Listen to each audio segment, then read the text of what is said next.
So who do you reckon will win the tennis tonight? Serena or Maria? Sean, you're not on topic. No, thanks, Leon. Well,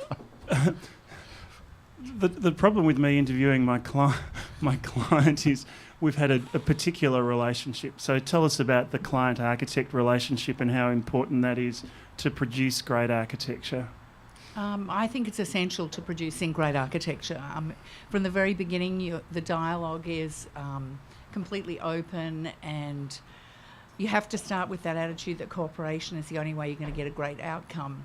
But I also feel that the architect, as in you, always knew what you wanted to do, and that after we talked about the briefing process, and that it wasn't for me really to question that, because I think the issue of trust and confidence is a very important one between the client and the architect. You're an experienced client though, so you've engaged a number of architects over the journey. So does that help with a project like this? Are you a client who can happily articulate your needs, the needs that you're going to impose on your architect, do you think? For me, I don't think it's only in architecture. I think it's in everything I do. I've learnt that to be good at anything, you have to trust the people around you. And so in my working life, in my businesses, I've always trusted the people around me, the right people to do the job, and know that their expertise is going to get the job done. I mean, I have to say that this pavilion and what's happened here over the last 4 months has been a great credit to Robert, Natalie, Kelly, the whole team, Jessie and Rachel. So it has been a huge collaboration, and I don't think that... Mic technique. Come on, get up there. I don't think I could do what I do in any sphere of my life without having that attitude of trust and collaboration. Yeah, no, and here's a quick chance publicly to thank all those other people who've worked so hard on this job. Architects always get the kudos when it's good. We always get blamed when it's bad. Whether it's good or bad, we get attacked by certain people, but there are always lots of other people working hard on projects. I'm going to interject because I'm wondering whether you could ask Naomi whether in this particular pavilion she was seeking to realise some very specific dream that she had about the nature of architecture or the nature of design or the nature of its relationship to society. Well, the dream was to work with me, and it became a reality, wasn't it? Well, that has an element of truth in it, Sean, I have to say. We'd never worked on a project before, and I certainly admired your work greatly. So that is certainly the truth around that. Leon, in answer to your question, I thought that the first pavilion should be quintessentially Australian. I thought it should have the language of our country. And Sean particularly personified that for me as well. So it was the dual of wanting to work with Sean and seeing his language, his architectural language, and really wanting to have that expressed as the first pavilion. Right. Is that okay? Yeah, that's all right. Any architect here who's done a reasonably good building knows how important the client is to contributing to the success. A client makes the building. I say you can't do a great building without a great client, but you need a client with a lot of steel up their spine.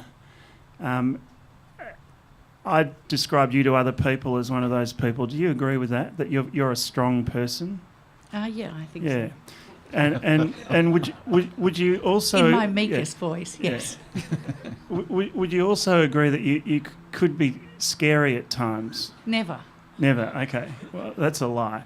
So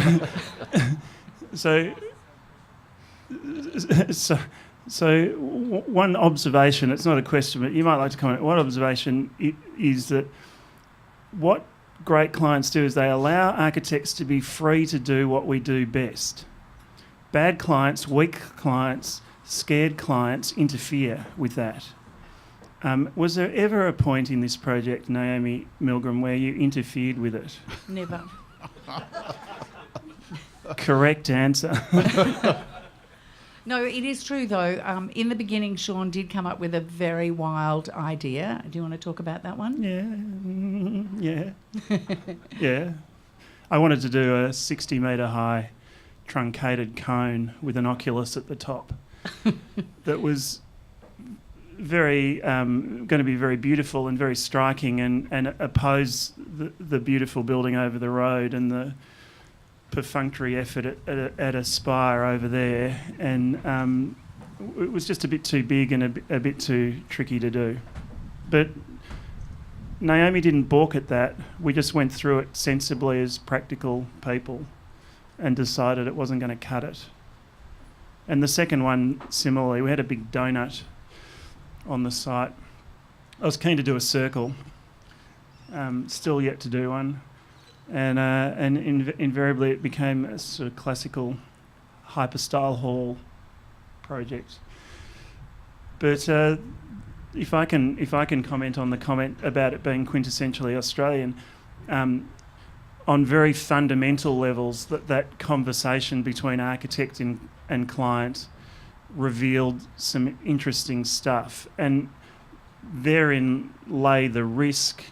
And we've heard the naysayers and critics attack the idea of bringing a sense of the outback and the bush to the city. But so that was risky and architecturally and philosophically dangerous.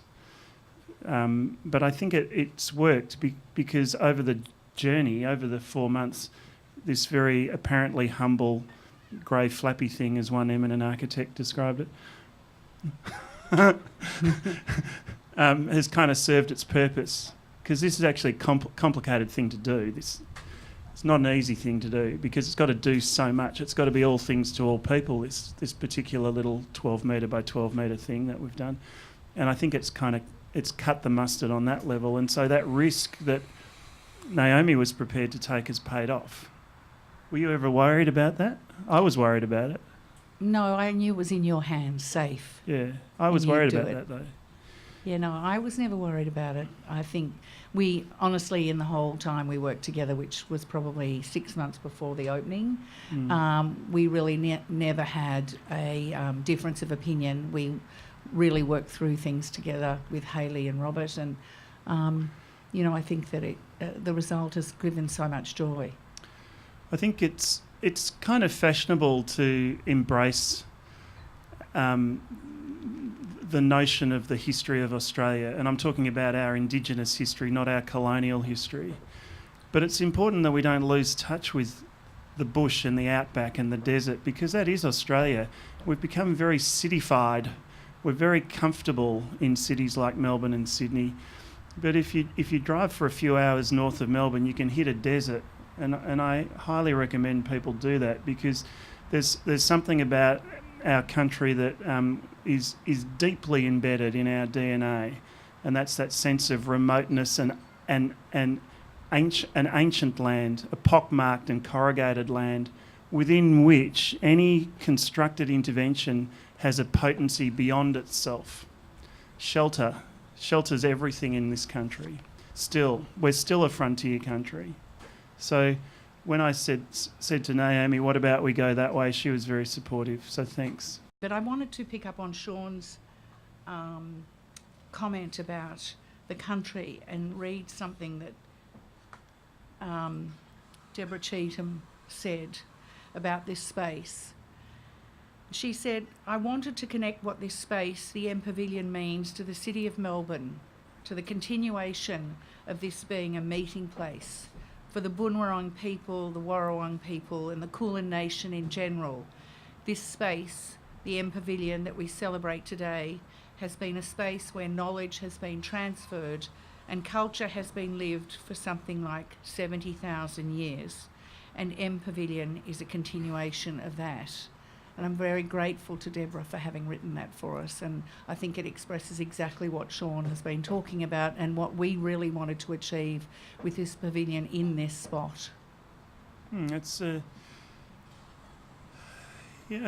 that. If you connect that back into architecture and highbrow architecture, it's risky business, because you can be accused of cliche and being fashionable and all that sort of thing. So I think that again, you can't do that you can't make that leap of faith without a client who's prepared to hold hands and jump off the cliff and fly with you. If you get a bit nervous about that, you can produce stuff that isn't edgy. And Naomi's right.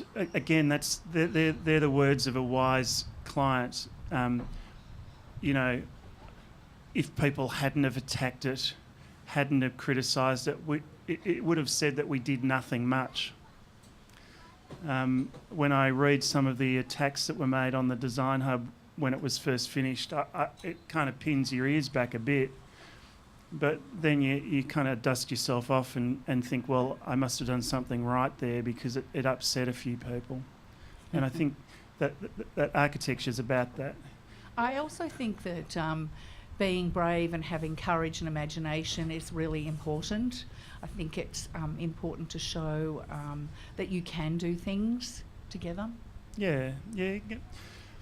The risk, now we're patting each other on the back, but why the hell not? I'm serious when I say this about Melbourne. Melbourne has a lot of good architecture, but it has a lot more bad architecture.